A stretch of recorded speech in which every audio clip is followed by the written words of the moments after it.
सत्यपाल मलिक के आरोपों पर बिफरे डॉक्टर फारूक। नेशनल कॉन्फ्रेंस को बताया जम्मू कश्मीर का रक्षक, पाक के साथ दोस्ती का हाथ बढ़ाने पर दिया बल।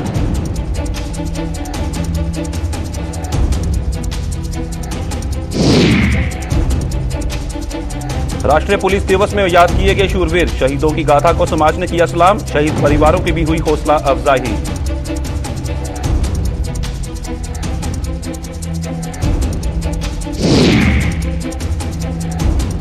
जनरल हाउस की वर्चुअल बैठक से पार्षद हुए नाराज, वर्चुअल बैठक में मुद्दों का हल न होने का दिया हवाला।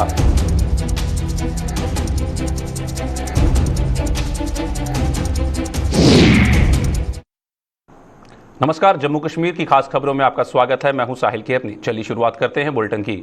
जम्मू कश्मीर के पूर्व उपराज्यपाल और मौजूदा समय में मेघालय के राज्यपाल सत्यपाल मलिक द्वारा झुंझुनू में रोशनी स्कीम की लेकर दिए गए बयान को लेकर जम्मू कश्मीर की सियासत गर्मा गई है। पीडीपी अध्यक्ष महबूबा मुफ्ती ने जहां सत्यपाल मलिक को धमकी दी है कि अगर उन्होंने ये आरोप वापस न लिए तो वे उन्हें कोर्ट में घसीटने से भी गुरेज नहीं करेंगी, वहीं नेशनल कॉन्फ्रेंस के अध्यक्ष डॉक्टर फारूक अब्दुल्ला ने भी मलिक के इन आरोपों को झूठ का पुलिंदा करार दिया है।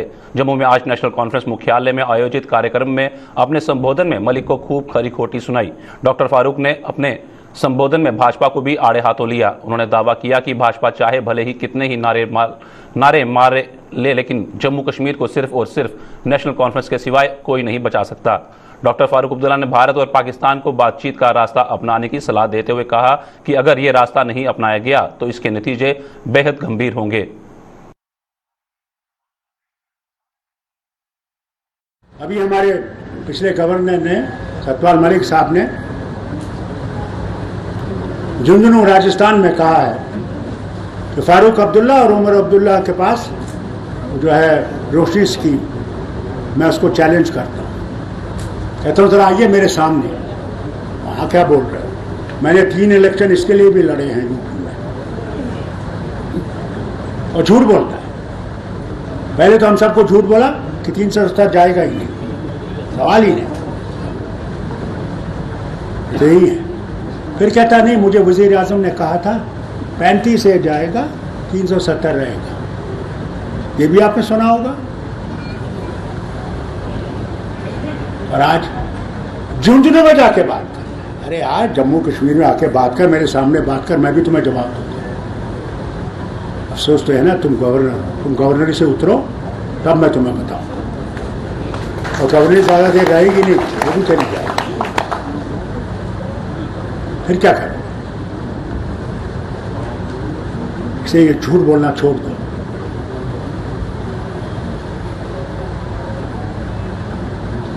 रोशनी स्कीम का देखना है, पता लग जाएगा इनको कि इन्होंने उसका फायदा उठाया।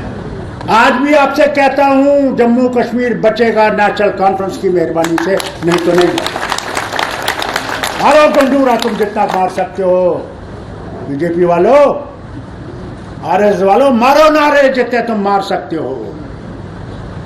तुम भाईचारे को खत्म नहीं कर सकोगे, तुम ही खत्म हो जाओ। मुझसे लिख लो, लिख लो मुझसे, मैं खून से लिखने को तैयार हूं। कोई धर्म नफरत नहीं सिखाता, कोई धर्म। इंसान बुरा है, धर्म बुरा नहीं। अपने धर्म की तरफ चलो।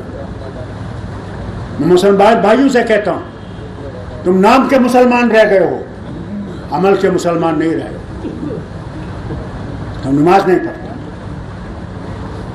रोजा नहीं रखते, सच नहीं बोलते हो, कम तोड़ते हो, बेईमानी करते हो, झूठ बोलते हो। यही हाल हमारे हिंदुओं का, सिखों का, क्योंकि हम उससे दूर हो गए। हमें माया जाल ने फंसा रखा, माया जाल। समझते हैं अगर 1 करोड़ है, दूसरा करोड़ बना रहे हो, कोई पता नहीं कर रहे हो क्या होगा। ये नहीं पता है, जब वो आएगा पता ही नहीं लगेगा, सारा यही धरा रह जाएगा। मैं आज भी कहता हूं, जब तक आप पाकिस्तान से बात नहीं करेंगे और दोस्ती के हाथ दोनों मिलाएंगे नहीं, हम कभी आराम से नहीं रह सकेंगे, कभी नहीं। मुझे लिख के ले लीजिए। 4 जंगें हो गई हैं, 4 जंगों में गरीब ही मरा, अगली जंग में भी वही होगा अगर कभी आपने ये सोचा।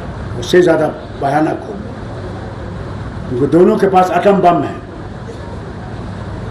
हम तो एक ही एटम बम से मिट जाएंगे। अरे क्या ही अच्छा होता, दोस्ती होती। आज सियालकोट से लोग यहाँ जम्मू चाय पीने आते, खाना खाने आते, हम वहाँ जाते। वही हाल होता था पुराने ज़माने में, जब हिंदुस्तान पाकिस्तान नहीं बना था। लोग रेल में आते थे, रेल में आते थे, यहाँ दिन गुजारते थे। हमारे देश की सेना जहां दुश्मन के हर नापाक मंसूबे को नस्तो नाबूद करने के लिए सरहदों पर डटी हुई है, वहीं देश की आंतरिक सुरक्षा के लिए पुलिस और केंद्रीय अर्धसैनिक बल द्वारा दिए जा रहे योगदान को भी कभी भी भुलाया नहीं जा सकेगा। आज का दिन समर्पित है पुलिस और अर्धसैनिक बलों के ऐसे ही शूरवीरों को, जिन्होंने मातृभूमि की रक्षा के लिए दुश्मन का डटकर मुकाबला करते हुए शहादत का जाम पी लिया।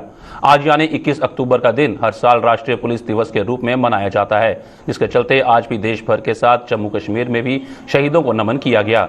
जम्मू में शहीदों की याद में बनाए गए पुलिस मार्टियर्स मेमोरियल पर जहां एडिशनल डीजीपी सहित पुलिस महकमे के अन्य अधिकारियों और जवानों ने इन शहीदों को भावभीनी श्रद्धांजलि अर्पित की, वहीं गुलशन ग्राउंड में आयोजित एक कार्यक्रम के दौरान भी शहीदों की गाथा को सलाम करने के साथ साथ शहीद परिवारों की हौसला अफजाई की गई।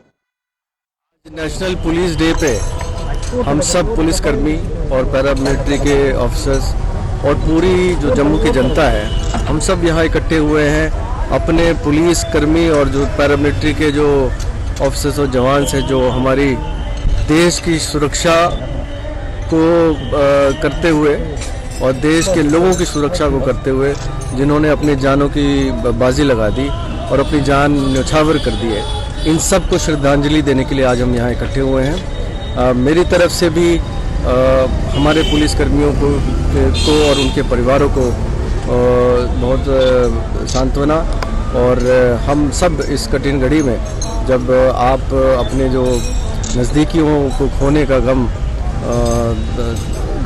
देख रहे हैं, उसमें हम आप सबके साथ हैं। पापा थे मेरे सर, वो 18 जुलाई 1999 में शहीद हुए थे सर, श्रीनगर में बारामूला। सर बहुत गर्व की बात है सर, आज हमें यहाँ बुलाया गया, सर उनको याद दिलाई, सर उनकी याद में सर आज का दिन रखा गया सर।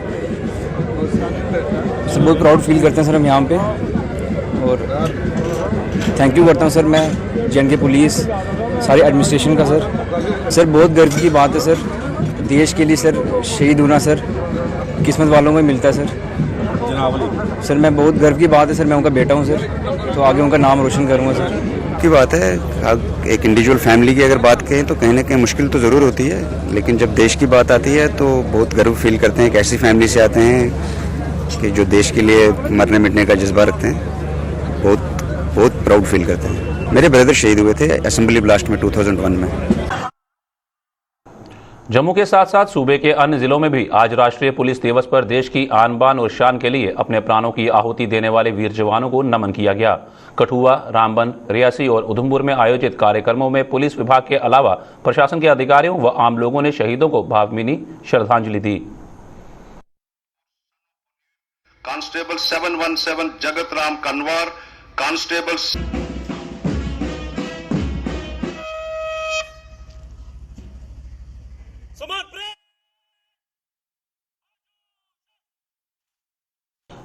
कश्मीर घाटी में टारगेट किलिंग के बाद घाटी में अपनी रोजी रोटी के लिए आए प्रवासी लोगों में दहशत का माहौल है और अब ये लोग घाटी को छोड़कर अपने घरों का रुख कर रहे हैं। जम्मू तवी रेलवे स्टेशन पर अभी भी इन लोगों की भारी भीड़ उमड़ रही है और ये अपने घरों तक पहुंचने के लिए रेलगाड़ियों का इंतजार कर रहे हैं। घाटी छोड़कर आए इन लोगों के मुताबिक वहां पहले हालात पूरी तरह सामान्य थे, लेकिन पिछले कुछ दिनों से आतंकी अचानक प्रवासी लोगों को निशाना बनाने लगे, जिससे उनमें भारी दहशत है और हर कोई सुरक्षित अपने घर पहुंचना चाहता है। गोलगप्पे बेचारे क्या बिगाड़ रहे हैं, जो मजदूर करने के वहाँ प्लाई फैक्ट्री, वो क्या बिगाड़ रहे थे? वो तो उनका ही काम कर रहे थे, लेकिन उनको ही मारा गया। ये गलत हुआ बहुत ज़्यादा। इसी डर से सब भाग रहे हैं, नहीं तो अभी वहाँ कोई 1 महीना और रहता बंदे काम के लिए। उसीलिए इतना भीड़ लग रहा है कि जल्द से जल्द भाग जाएं अपने घर को। हम आए सर श्रीनगर साइड से आ रहे हैं। हम लोग को जो है वहाँ पे जो है ये हालात ख़राब की वजह से हम लोगों को मजबूरन भागना पड़ा है। हालात में बिहारी को 2-4-5 बिहारी को मार गिराया है और कोई नहीं है। यही है दिक्कत हम लोगों को कि वहाँ से, वरना सबको भगा रहा है। जितना भी बिहारी जो भी लेबर है सबको भगा रहा है वहाँ से। 2.5 महीने हो गए उधर, तो तकरीबन अभी फिलहाल हालत ठीक ही था। 2-3 दिन से थोड़ा गड़बड़ था, तो हम लोग सोचे कि अब घर निकलना है हम लोगों को। तो जब ही हम लोग उधर से घर निकले, अब क्या होगा हालत उधर का कोई पता नहीं। अब तो हम लोगों को जाना है घर। अब फिर अगले साल देखते हैं, अगर हालत ठीक रहा तो आएंगे और नहीं तो फिर नहीं आएंगे। हालात वहाँ पे जो हादसे हुए ना, वो मजदूरों को मार दिए, इसकी वजह से सारे लोग डरे हैं, वहाँ से भाग रहे हैं। आज भी और हमारे साथी आने वाले हैं वहाँ से। जी ऐसे हालात रही तो कहाँ जा पाएंगे वहाँ। हालात अच्छी रही तो कोशिश कर सकते हैं जाने के लिए, लेकिन ऐसी रही तो नहीं जाएंगे। जम्मू नगर निगम की जनरल हाउस की बैठक न होने को लेकर पार्षदों में भारी रोष है। हालांकि निगम ने हाल ही में वर्चुअल जनरल हाउस की बैठक का आयोजन भी किया था, लेकिन पार्षद वर्चुअल जनरल हाउस की बैठक से संतुष्ट नहीं हैं। इन लोगों के मुताबिक वर्चुअल बैठक में वो अपनी अपनी समस्या को ठीक से नहीं रख पाए। पार्षदों ने हैरानगी जताई कि जहां एक और कोरोना काल में देश की लोकसभा सहित देश के कई राज्यों में विधानसभा सत्र चलाए गए हैं, वहीं जम्मू नगर निगम की जनरल हाउस की बैठक को कोरोना का हवाला देकर टाला जा रहा है। इसके अलावा जनरल हाउस की बैठक को लेकर पार्षदों का क्या कहना है, आइए देखते हैं। हाउस ना लगने से काफी ज्यादा दिक्कतों का सामना करना पड़ रहा है कॉर्पोरेटों को। बहुत ज्यादा दिक्कत है कि हाउस एक सुप्रीम पावर है, यहाँ पे रूल बनते हैं, फ्रेम होते हैं। जम्मू 75 वाटों की बात होगी, मुद्दों की बात होगी, डेवलपमेंट की बात होगी। हमें इस बात की समझ नहीं आती कि आप हर पार्टी, बीजेपी हो या कांग्रेस पार्टी हो, उनकी रैलियां हो रही हैं, ब्यूरोक्रेट देखिए, उनकी मीटिंग्स हो रही हैं, हर चीज हो रही है। वहां पे कोविड इनको दिखता नहीं है। जब हाउस की मीटिंग होती है, जब हम कहते हैं हाउस लगे, तुम्हारे ऑनरेबल मेयर साहब कहते हैं कि हाउस नहीं लग सकता कि कोविड का प्रॉब्लम है। कोविड, वहां कोविड दिखता है। जो इतनी बड़ी बड़ी रैली और वहां कोविड कहाँ चले जाता है। यहाँ पे हमने जो 75 कॉर्पोरेटर हैं, हमने मुद्दों की बात करनी है, जम्मू की डेवलपमेंट की बात करनी है कि जम्मू में यहाँ ये दिक्कत आ रही है, डेवलपमेंट अच्छी नहीं हो रही, हमारे पैसे लैप्स हो रहे हैं। और अब देखिए कोविड के दौरान अब नया मामला सामने है डेंगू का। डेंगू के ऊपर हाउस लगना चाहिए था, मीटिंग होनी चाहिए थी। जम्मू को कैसे सेफ रखें, जम्मू में डेंगू कितना फैल रहा है, गवर्नमेंट जम्मू म्युनिसिपल कॉर्पोरेशन क्या कर रही है। कारपोरेशन है, इलेक्टेड बॉडी है, तो उसका मतलब क्या है? विदाउट मीटिंग चलेगी क्या? किसी कारपोरेटर की सलाह नहीं ली जाएगी कि भाई अपनी वार्ड में बताइए आप लोग, और शहर के बारे में बताइए कौन सी चीज़ है जो जहां डेवलप करने की ज़रूरत है, लोगों को जिसमें प्रॉब्लम आ रही है, आज अपनी अपनी वार्डों की बात बताइए। इन लोगों ने पहले शुरू से ही जो मीटिंग है, एक्चुअली एज पर एक्ट मीटिंगें नहीं की। ये एक्ट की धज्जियाँ उड़ाई जा रही हैं। जहाँ पे जो जीएमसी के एक्ट के मुताबिक हमने इलेक्शन लड़ी थी, शुरू से ही जो उसके विरुद्ध काम रहा है, और ऊपर से ही थोपा जाता है हर एक चीज़। चाहे वो नई कमेटियाँ बनाई, मेयर साहब जो थे, इनका टर्म जो जब हमने इलेक्शन लड़ी तो इनका टर्नओवर 2.5 साल का था, और चेयरमैनों का 1-1 साल का। उनकी हर 1 साल के बाद इलेक्शन होती है। ऐसे ही हमारे हानेबल मेयर और डिप्टी मेयर दोनों का 2.5 साल का पीरियड था, किसी को पूछा नहीं गया। जिस मुताबिक हमने इलेक्शन लड़ी थी उसमें तो भाई 2.5 साल का पीरियड था। अब ऊपर से कोई कानून थोपे जा रहे हैं। हमारी पार्लियामेंट भी लगी है। अब पार्लियामेंट के अंदर इतने सांसद थे, पार्लियामेंट हाउस के अंदर हर प्रदेश के अंदर असेंबलियां भी लग रही हैं।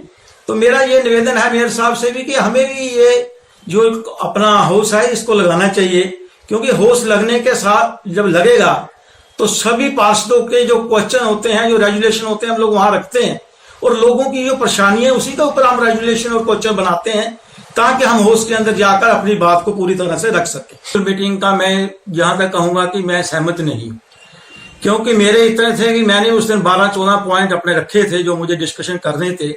और वर्चुअल मीटिंग के अंदर जब वर्चुअल मीटिंग शुरू हुई, एक तो नेट की प्रॉब्लम हमारे यहाँ इतनी है कि कोई हिसाब नहीं, कोई नेट की वजह से मार खा रहा था, जब मैंने अपना पॉइंट पुट ऑफ किया तो बीच में कारपोरेटर बोलने लगे। उनका भी हक था कि उन्हें भी बोलना था, ऊपर से समय कम था। वो भगदौड़ के अंदर हम लोग अपनी आवाज नहीं रख पाए। अब थोड़ा मुझे लगता है कि हालात थोड़े से ठीक हो रहे हैं, तो इस एवज में जनरल हाउस की बैठक होना जरूरी है। मेरी आपके माध्यम से माननीय मेयर साहब से रिक्वेस्ट है कि जल्द ही जनरल हाउस की मीटिंग बुला के जो लोगों के मसले मसाइल हैं उस पर चर्चा करके हल किए जाए। कोरोना वायरस के खिलाफ भारत का टीकाकरण अभियान ने आज ऐतिहासिक लक्ष्य हासिल किया है। भारत ने आज 100 करोड़ डोज लगाने के आंकड़े को पार कर दुनिया के सामने एक मिसाल पेश की है। इस उपलब्धि को लेकर आज जम्मू में भाजपा द्वारा एक कार्यक्रम का आयोजन किया गया, जिसमें प्रदेश अध्यक्ष रविंद्र रैना, प्रदेश संगठन महामंत्री अशोक कोल सहित अन्य पार्टी नेता और कार्यकर्ता मौजूद थे। इस अवसर पर भाजपा प्रदेश अध्यक्ष ने डॉक्टरों और पैरामेडिकल स्टाफ और हेल्थ वर्कर्स को सम्मानित किया।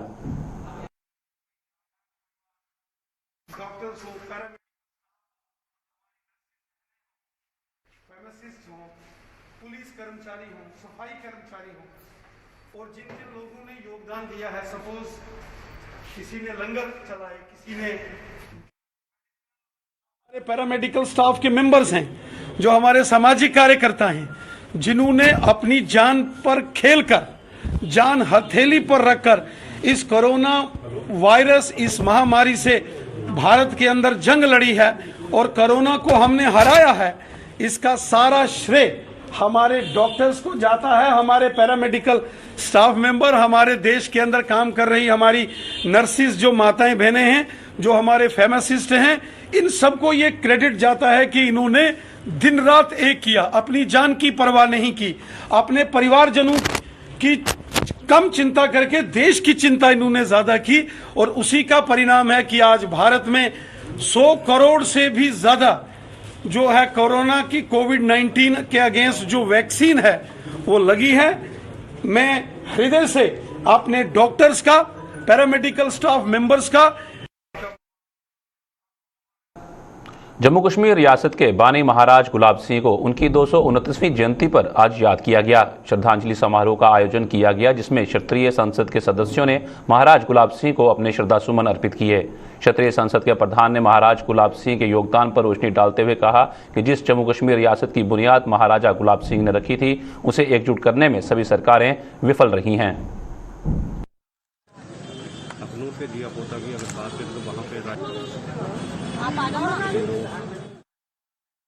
जम्मू कश्मीर ही नहीं, पूरे हिंदुस्तान में इनका नाम स्वर्ण अक्षरों से लिखा जाना चाहिए।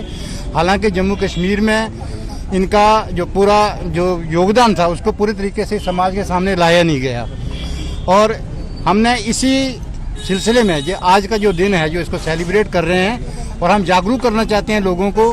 महाराज साहब द्वारा की गई जो उस वक्त की जो गतिविधियाँ थी, जो काम जो उन्होंने किया, उन्होंने पूरे जम्मू कश्मीर को पूरे जम्मू कश्मीर को संगठित किया, और ऐसा टेरेन यहाँ पर जियोग्राफिकली देखें, एथनिकली देखें, और हर लिहाज से डिफरेंट तबकों को जोड़ करके उन्होंने जम्मू कश्मीर रियासत बनाई। लेकिन मैं आज एक बात ये जरूर कहना चाहूँगा कि उसके बाद सन 1947 के बाद जो सरकारें आई, वो सरकारें इस जम्मू कश्मीर को एक साथ रखने में मैं समझता हूँ पूरी तरीके से विफल हो गई। कश्मीर घाटी में टारगेट किलिंग के विरोध में आज जम्मू में बहुजन समाज पार्टी ने प्रदर्शन किया। प्रदर्शन की अगुवाई कर रहे पार्टी के राज्य प्रधान सोमनाथ मजोत्रा ने घाटी में हुई प्रवासी लोगों की हत्या पर दुख जताया और सरकार की पॉलिसी पर निशाना साधा। मजोत्रा ने कहा कि कश्मीर को लेकर सरकार की पॉलिसी नाकाम साबित हुई है। वहीं उन्होंने सरकार पर घाटी में सरकारी विभागों में काम कर रहे कर्मचारियों के लिए दोगली पॉलिसी अपनाने का भी आरोप लगाया।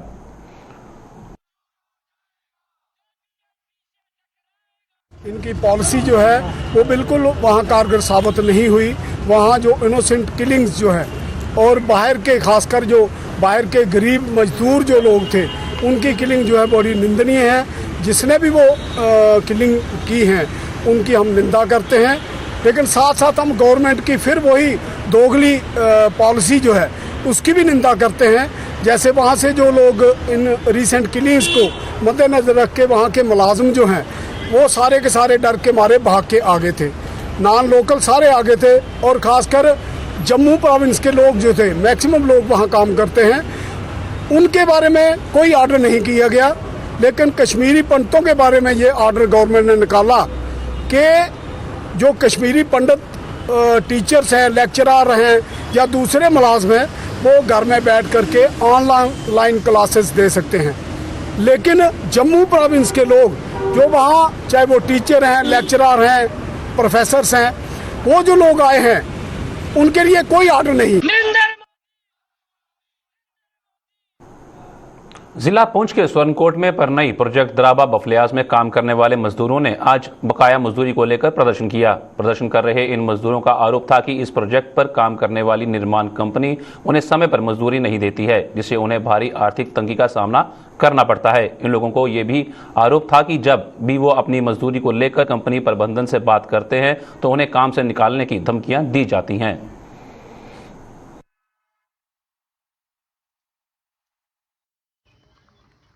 हम जब भी यहाँ से सैलरी लेते हैं, पहले तो हमें 4-4, 5-5 महीने सैलरी नहीं दी जाती है।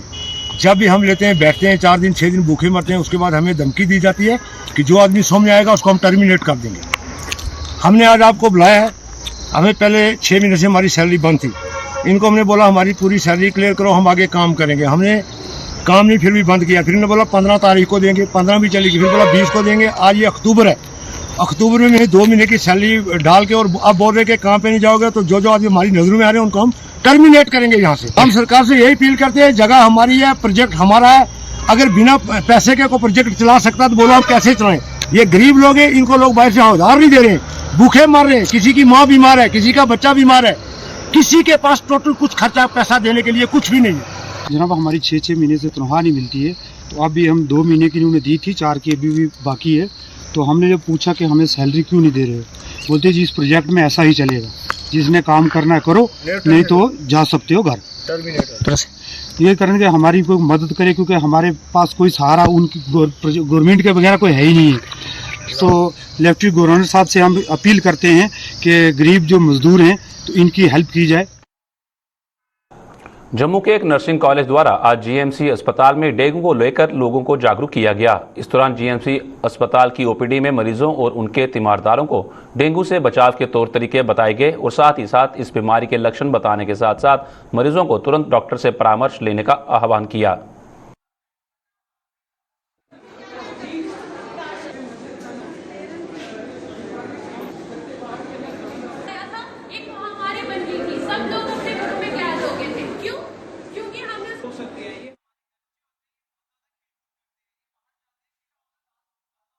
हमने नीचे अपने ओपीडी में किया, जहाँ पे पब्लिक पेशेंट्स, उनके अटेंडेंट्स, उनको थोड़ा अवेयरनेस दी कि डेंगू से कैसे बचाव किया जा सकता है। उन्होंने उनको थोड़े टिप्स बताए कि जैसे घर में ज़्यादा पानी जमा नहीं रहने देना है, बट पूरे कपड़े पहनने हैं और साफ़ सफाई का खास ध्यान रखना है। कूड़ा जो है वो जमा नहीं रखना है घरों में। म्यूनसिपलिटी गाड़ियाँ आती हैं, उनमें कूड़े को अपना ध्यान कवर रखना है, पानी को कवर करके रखना है और जैसे बारिश का पानी है उसको जमा नहीं होने देना है। और अगर कोई लक्षण है, जैसे इसके लक्षण है हेडेक होती है, बुखार, हाई ग्रेड फीवर होता है, वॉमिटिंग होगी, पेट में दर्द होना, तो तुरंत उनको डॉक्टर से वो मशवरा लेना चाहिए। बरसात के मौसम में बाढ़ की भेंट चढ़ी पुली गाड़ीगढ़ के स्थानीय लोगों व एसडीएम साउथ के कार्यालय जाने वाले लोगों के लिए मुसीबत बन गई है। स्थानीय लोगों के मुताबिक पिछले 4 महीनों से वो लगातार प्रशासन से इस पुली के निर्माण के लिए गुहार लगा रहे हैं, लेकिन कोई इसे लेकर संजीदगी नहीं दिखा रहा। परेशान स्थानीय लोगों ने अब स्वयं ही नाले को आर पार करने के लिए व्यवस्था करने का बीड़ा उठाया है।